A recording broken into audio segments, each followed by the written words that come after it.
जय गुरु जी। सत्संग by Jaya aunty on 30th July 2015। गुरु जी के इस रूप से जुड़ने के पहले भी हम गुरु जी से ही जुड़े होते हैं। बहुत से संगत ने अपना सत्संग शेयर किया है जिसमें बताते हैं कि गुरु जी के फोटो को भी देखने के पहले वो कई बार गुरु जी से मिल चुके हैं, दूसरी जगहों पर दूसरे भेष में, जब वो किसी प्रॉब्लम में थे या उन्होंने अपने भगवान को पुकारा था मदद के लिए। यही सच भी है। गुरुजी में ही हर गुरु है, गुरुजी में ही हर देवता को हम देख सकते हैं। ये पहली बार गुरु नहीं आए हैं धरती पर शिष्यों को मार्गदर्शन करने के लिए। सदियों से गुरु आते रहे हैं भारत में और उन्होंने साफ साफ बताया है कि गुरु ब्रह्मा, गुरु विष्णु, गुरु देवो, गुरु महेश्वर। पर सब पर समझ अब आया है कि किस तरह से गुरु में ही हम सभी दर्शन पा सकते हैं। संगत सालों से जुड़े अपने देवता को छोड़ना नहीं चाहती, छोड़ने को कहा भी किसने है। गुरु जी के पास आना हमारा सौभाग्य है, पर यहाँ हम बाय चांस नहीं पहुंचे। हमें हमारे कर्मों की गति ने यहाँ तक पहुंचाया है। हमारे सर पर जिस देवता का हाथ हो उसे हटाने के लिए नहीं, बल्कि उससे भी ज्यादा देने के लिए बुलाया गया है हमें। यदि हमें बड़े मंदिर में बैठकर हनुमान चालीसा पढ़ रहे हैं तो क्या फर्क पड़ता है। वो जगह जहां हम बैठे हैं वो जगह सीधा जोड़ती है हमें परमात्मा से, हमारे परमात्मा से। परमात्मा का ना तो कोई आकार है ना कोई रूप। वो गुरु रूप में हमारे सामने इस कारण आए हैं क्योंकि निराकार से कनेक्ट होना ज्यादा मुश्किल है। साकार स्वरूप में ही अब तक हम ईश्वर को पूछते आए हैं, तो आसान होगा हमें साकार से जुड़कर निराकार ईश्वर के अस्तित्व को समझने के लिए। जब भी संगत उलझन में होती है, जैसे दुर्गा माँ को पूछते आए हैं, अब उन्हें कैसे छोड़ दें, आदि आदि, गुरुजी अपने में ही उस आराध्य को दिखला देते हैं और बता देते हैं कि हम सही जगह हैं, सही रास्ते पर हैं।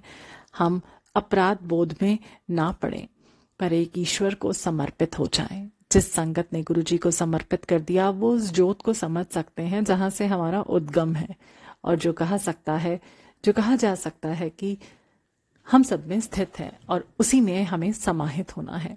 ये सुनने और समझने में ही इतना कठिन लग रहा है तो हम इस रास्ते से जाने का सोच कर भी परेशान हो जाएंगे। गुरुजी जानते हैं हमारी इस सीमा को, इसी कारण हमारे बीच हैं। सिर्फ हम इनको ध्याएं, फिर किसी और पूजा की जरूरत नहीं। जहां ना समझ आए इनसे पूछ लें, आगे का रास्ता बता देते हैं। बताना क्या है, हाथ पकड़कर चलते हैं साथ में, जब तक हम उस रास्ते पर स्थिर नहीं हो जाते हैं। ऐसी ही परेशानी उनकी होती है जो पहले किसी गुरु से जुड़े हैं। हमारा गुरु किसी से कम है क्या जो हम किसी और गुरु को माने, ये सोच होती है। सही है, सारे गुरु भगवान के रूप होते हैं, एक ही होते हैं, पर जिस दिन गुरु को लगता है कि उनके शिष्य को और भी दिया जा सकता है तो वो खुद हमें दूसरे गुरु को सुपुर्द कर देते हैं। ये प्रत्यक्ष में नहीं किया जाता है, ये प्रकृति द्वारा नियोजित होता है। प्रकृति ही निश्चित करती है कि हम किस गुरु के लायक हैं। यदि ये हैंडिंग ओवर हमें समझ नहीं आ रहा है और हमें लग रहा है कि हम अपने मन या दिल से तो नहीं आए हैं यहाँ, बस किसी के कहने पर चले आए हैं, तो इसे ही सच मान लें। जब गुरु जी के सामने हो अपने आराध्य गुरु को ही सिमरन करें। मुझे पूरा यकीन है वो आएंगे, वहीं हमें दर्शन देंगे, या तो गुरुजी में ही या तो हमारा हाथ गुरुजी को पकड़ा जाएंगे।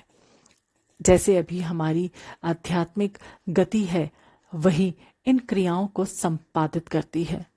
एक बात हम सबको जाननी होगी कि यहाँ से लौट कर गए तो इससे अच्छी जगह और कोई है ही नहीं।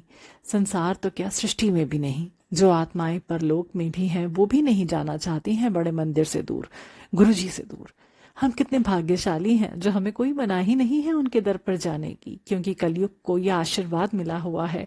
हजारों साल से लगे साधु संत भी हमारे साथ लाइन में लगते हैं गुरुजी के दर्शन को। कितनी बार आत्माओं को आते जाते सेवा करते हुए देखा गया है बड़े मंदिर में। हम सबको अभी इतनी ब्लेसिंग्स नहीं मिली हैं कि हम खुली आंखों से इनको देख पाए, पर जिनको सृष्टि ने वो चश्मा दिया है उनको ये झलकियां दिखती भी हैं। इससे हम खुद अंदाजा लगा सकते हैं कि कितनी शक्ति है उस प्रांगण में जिसे हम गुरुजी का आश्रम या बड़े मंदिर कहते हैं। यही नहीं, साधु संत हर उस जगह पहुंचते रहते हैं जहां गुरु जी का सत्संग हो रहा है। हम जब भी मंत्र जाप करते हैं या गुरु जी की बातें करते हैं, ये सत्संग सुनने के लिए ये मौजूद होते हैं। यदि हमने कुछ भी झूठ बोला या बड़ा चढ़ा कर बोला तो हम खुद समझें कि हमने इन संतों की आत्माओं को दुखी कर दिया। फलस्वरूप नेगेटिविटी आती है। गुरु जी की क्या शक्ति है ये जान पाना हमारे लिए असंभव है।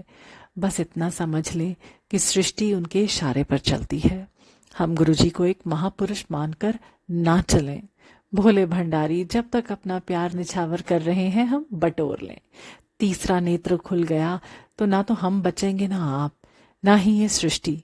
गुरु जी का असली रूप दिख गया तो हम सह नहीं पाएंगे। ज्योति पुंज को देखने और सहने लायक पहले बनना होगा हमें। बेहतर है इस यात्रा को सरल सीधे तरीके से पार करते जाएं, सब कुछ उन पर छोड़कर। गुरु जी मेहर करें सब पर। जय गुरु जी।